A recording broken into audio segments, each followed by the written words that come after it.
تشوفه تقول عليه سعودي أبا عن جد، ساري عربي من العيار التقيل، ولما يتكلم هتتأكد إن هو سعودي أصيل. لهجته وهزاره وصوته وشكله وهيئته سعودي من الدرجة الأولى. هتقول عليه مصري أصيل برضه. هنا هتحتار وتستغرب، هو مصري ولا سعودي ولا جنسيته إيه من الأساس؟ إزاي مصري ويتكلم خليجي كده؟ معقولة؟ مين الشاب أبو ماجد المصري اللي حير الملايين على السوشيال ميديا بفيديوهاته؟ وإزاي كمان قدر يقنعه من هو سعودي مع إنه مصري وسماره لونه مصري؟ إزاي اللي بيعمله ده مش عاجب السعوديين؟ مش هتصدق اللي عملوه معاه. ليه قالوا عليه مطبلاتي؟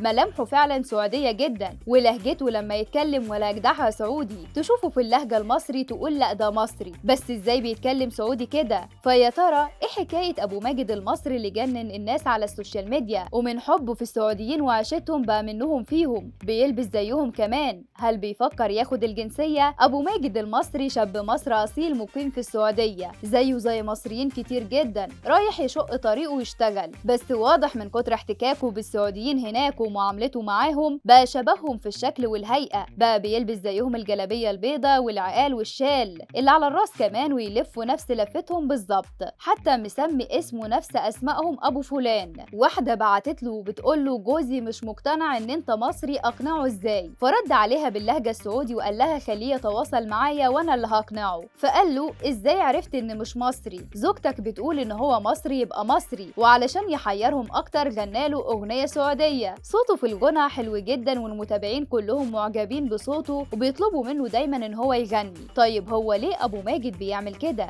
ابو ماجد بيحب السعودية والسعوديين جدا، والا ما كانش قلدهم في لبسهم وكلامهم، ورغم كده بيتهاجم كتير منهم، ولو طلع حتى ومدحهم وقال عليهم كلمة كويسة بينتقدوه ويقفلوا له الحسابات بتاعته على التيك توك. ورغم ده كله هو مش بييأس وبيعمل حسابات تانية كتير، ولكن هم شايفين ان هو بيطبل للبلد وعلشان عايز يتجدد اقامته او ان هو عايز ياخد الجنسية فبيعمل كده، فبيقولوا له ليه بتتلزق فينا؟ لكن هو مش مستغرب من اللي بيعملوه معاه والبلاغات اللي بيقدموها علشان حساباته تتقفل، والهجوم كمان اللي بيتعرض ليه. وقال المفروض ان اطلع واهاجم الدولة اللي انا مقيم فيها وشغال واكل عيشي فيها؟ هل لو عملت كده ابقى كويس؟ او اطلع اهاجم بلدي مثلا علشان يعجب؟ جاب من الاخر وقال ايوه انا بطبل للسعودية وكبير المطبلين، ولو شايفين ان كلمة الحق تطبيل فانا مطبلاتي وافتخر. انا حسابي كوميدي ترفيهي، لا بقدم محتوى ديني ولا سياسي، حسابي بضحك وبهزر فيه ليس الا. وفعلا كل المحتوى اللي بيقدمه كده لا بيجيب سيرة قرارات ولا اجراءات ولا ليه في اي حاجة بتحصل للمصريين ولا السعوديين في بلده، ويمكن ده اللي قربه من الجمهور. المتابعين بيطلبوا منه دايما يطلع ويعمل لهم لفة العقال السعودي ويقولوا له صعب، وفعلا استجاب لهم وعمل فيديو ولف العقال والشال السعودي قدامهم وقال لهم انا علشان اعمل الحركة دي معاكم النهارده انا سهران طول الليل امبارح مع 2 سعوديين لمدة 10 ساعات اتدرب عليها. كان بيفتح بقه وهو بيلبسه وقال بطريقة كوميدية احنا ليه بنتريق على البنات وهم بيحطوا ايلاينر انهم بيفتحوا بقهم؟ ادينا بنعمل زيهم اهو. ابو ماجد بيقولوا عليه الساري العربي، بيحسدوه بيقولوا يا حظ ابو ماجد بكفيله لما بيشوفوا لابس كده، لكن هو قال ان هو محسود على الفاضي وبقاله 8 سنين في السعودية ما عملش حاجة. الناس كلها بتركب فيراري وهو ما حصلش يجيب حمارة ب3 رجول. انتوا بقى